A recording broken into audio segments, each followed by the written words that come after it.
Salut YouTube! Comment ça va? Comment allez-vous aujourd'hui? I hope that you guys are doing well.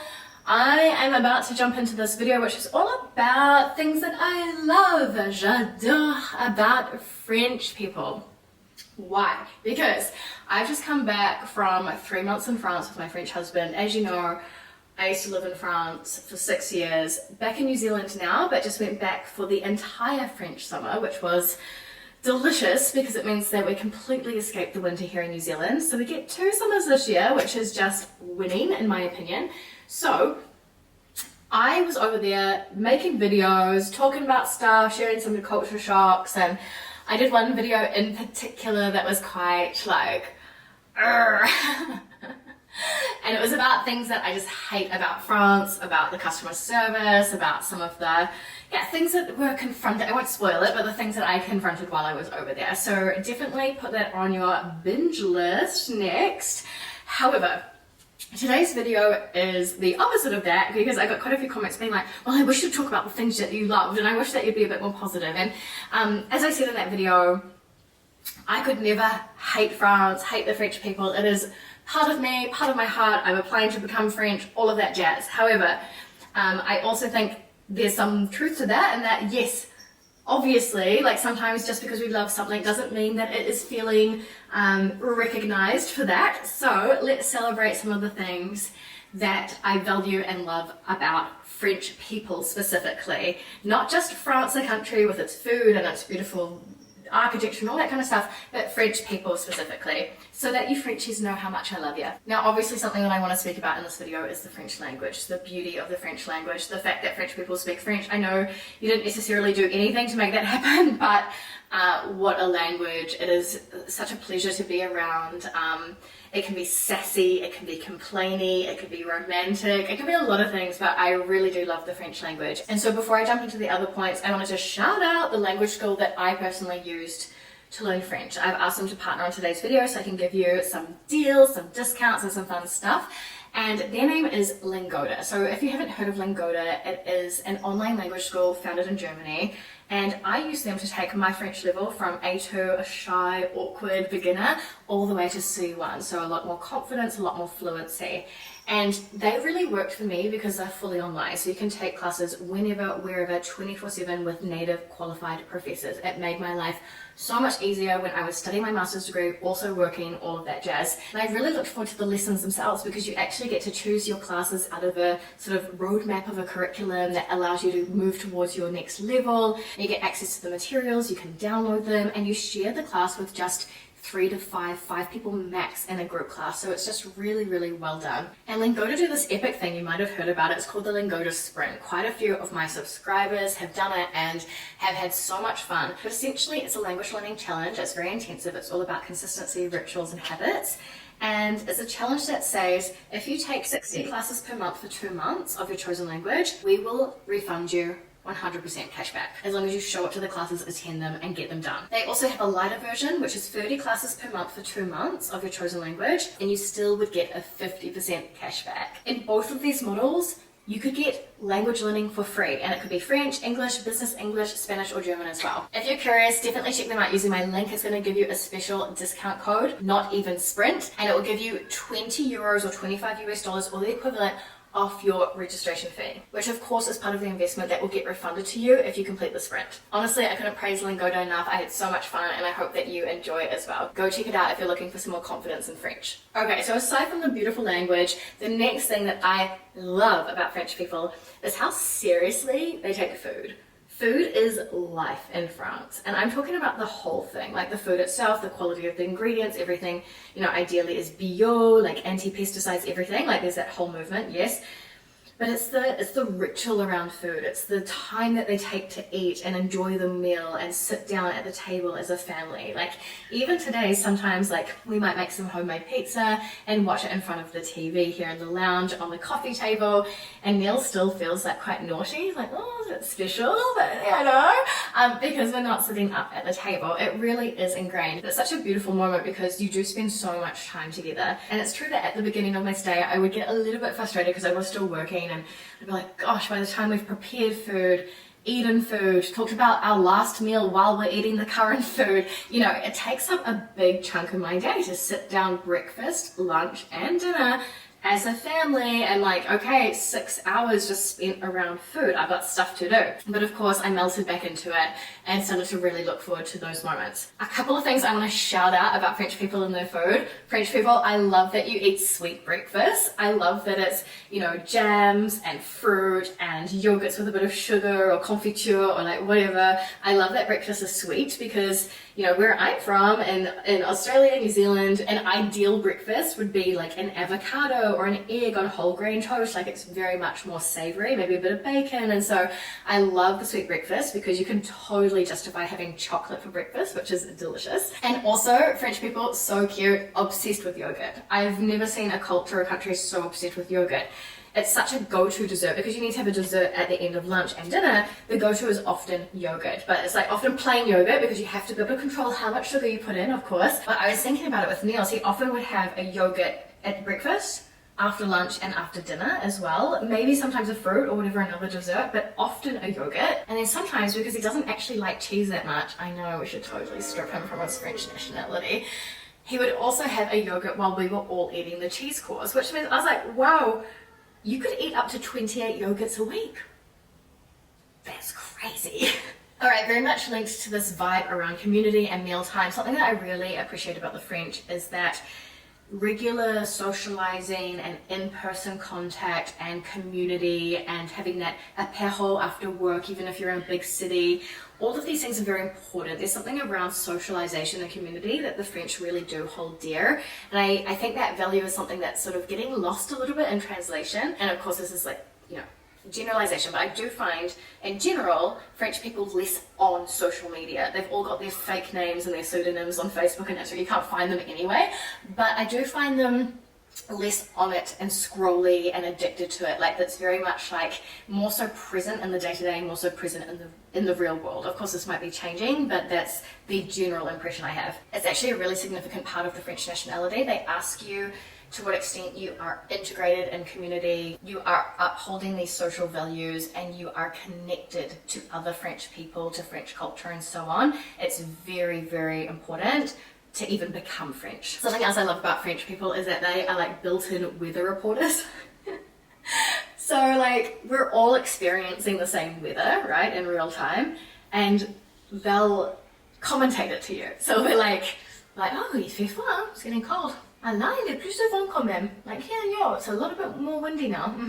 And with every single degree that changes, whether it's slightly warmer, slightly cooler, more wind, less wind, rain, whatever, you will absolutely hear about it in real time. It's super cute. Another thing I love about French people is that they fought for their rights. And this means that through their, you know, strikes and debate and speaking up for what they believe in, they have negotiated some pretty sweet deals, of which we've got the 35-hour work week with 5 weeks minimum paid leave. 5 weeks minimum. The 35-hour week meant that when I was working in corporate, there was an assumption, which was real, that we would of course work more than 35 hours a week, more so 40 to 50. And so in that model, you accrue extra leave on top of that. When I was working at L'Oreal in Paris, I had 8 weeks per year of paid leave. 8 weeks! And this is down to this big philosophy as well around this balance between work and life. Just being really sure to profiter, to make the most of life. You know, they very much realize that work ain't all it. And it's funny because, you know, the reaction I get, like I've built my own business with Badass Careers. I coach people to figure out what they want to do with their lives and brand themselves, market themselves,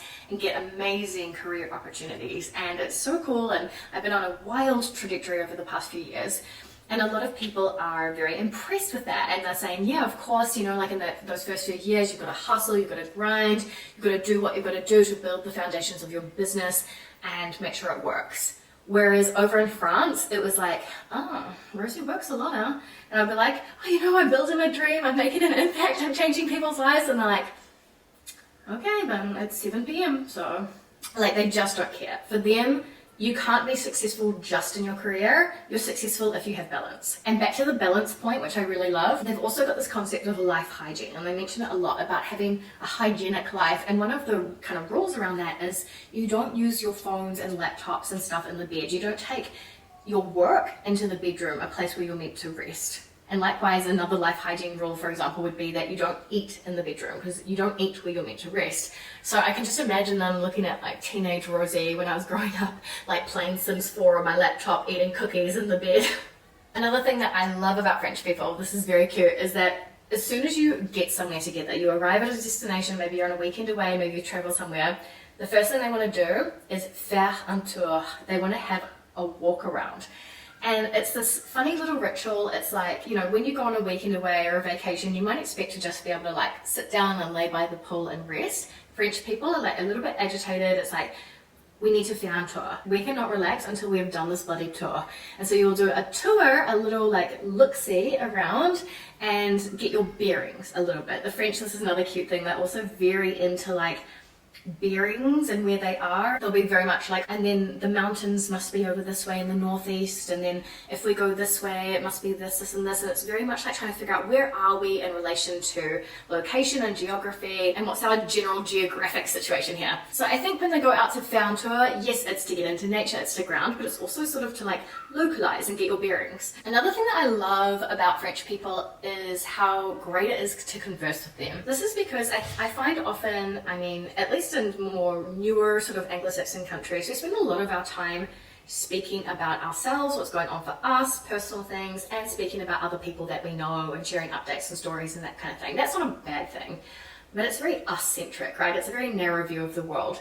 French people spend most of their conversation time on the big picture, geopolitics, history, culture, current events, news, this kind of stuff that's affecting more so everyone, not just what's going on for you. They'll be talking about the war, they'll be talking about energy prices, they'll be obviously talking about politics. That's what they love to speak about, joke about, all sorts of stuff. But what's really fascinating about this is not only is the conversation really rich and really interesting, but French people can really debate and discuss without judgment. They can have a heated disagreement with tolerance, with respect, and the point isn't to change the other person's mind, it's to understand, it's to be curious about how the other person arrived at their conclusion. It's almost like a mental challenge, like let's stress test your thinking almost. Now my next point is linked to that more cultural appreciation side as well, but what I love about French people is that they really see the beauty in things and they really appreciate beautiful things in life. I think it's because they've been exposed to and grown up with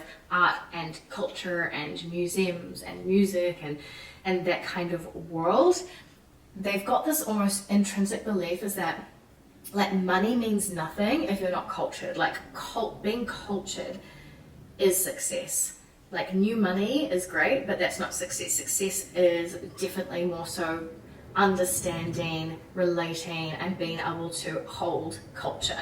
And so what I find French people really good at is that they appreciate beauty as well and aesthetics. It's very much also like, you know, linked to the luxury industry, the beauty industry that they're absolutely, you know, fashion industry that they're world leaders in.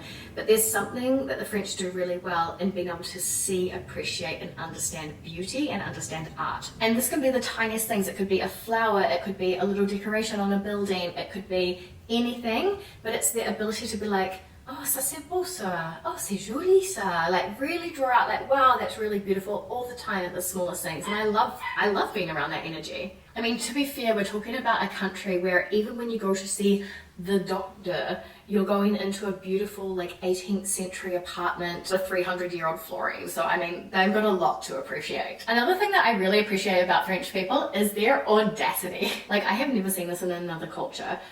The audacity and the sassiness required to tell other adults off as if they were naughty children. So being like no, monsieur, I was in the line before you, like, you know, very firm, like, no, we don't do that. Shushing other adults, like, shh, you're making too much noise. Like, shh, get your children under control.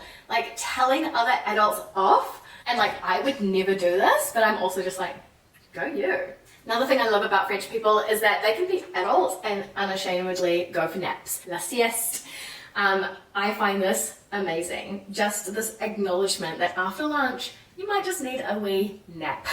And going for naps on the weekend, you know, naps in the holidays, especially obviously in the summer month, I experience this a lot. I'm not a napper, and yet in the afternoon it's so hot, you don't feel like you can do anything anyway, you might as well just sleep it off, right? It's in those southern sort of hotter countries, but I think this is happening in the north as well. La sieste, the love of naps. Something that's very cute about French people as well is their love of wordplay, their love for puns. They're obsessed with puns. I was reading a comic book, une bande dessinée, and it was called Sept à Huître. Now this is because it was based in the city Sète in the south of France, and they're big on oyster farming, and oysters in French is huître. But sept à huître sounds like from 7, sept à huître, from 7 till 8.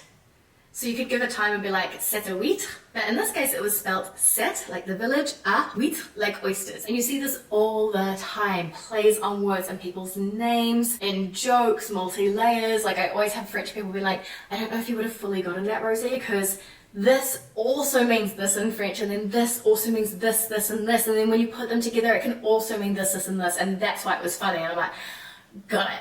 Something I want to give French people credit for in this video is their love for slippers. Pantoufle. French people do not like walking around in bare feet. In fact, it seems illegal. And so they've all got these cute little indoor slippers and home shoes. You've got like lighter ones for the summer months. You've got like thicker ones, warmer ones slightly for winter. But when you're walking around, you protect those feet because otherwise you'll catch a cold. Now, this is a bit hard for me to believe as a Kiwi girl who grew up in New Zealand.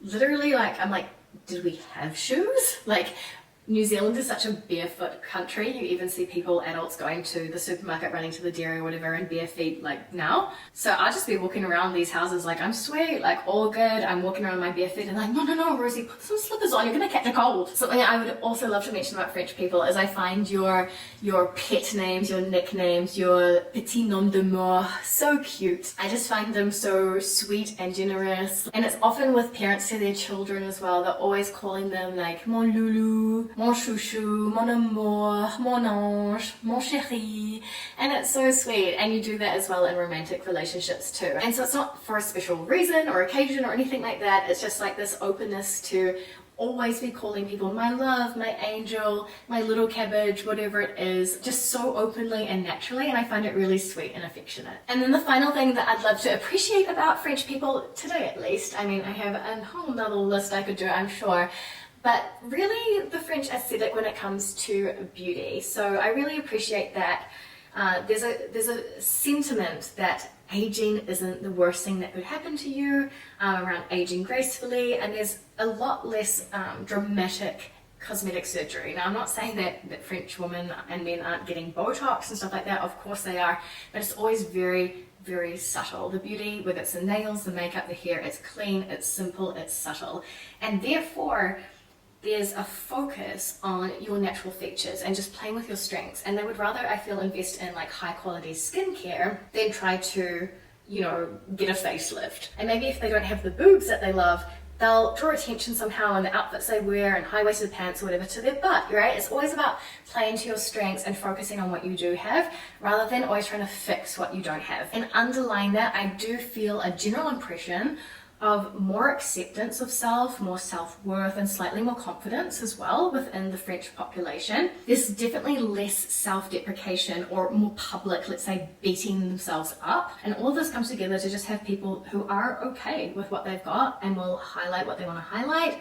just subtly sort of diminish what they don't want to highlight, and accept themselves and their age, etc. as it is. Alright friends, let's have a love fest. Let me know all the things you love about French people in the comments below. And until next video, you can be binging these videos here on the Not Even French channel. Merci beaucoup, and I'll see you in the next video. À bientôt!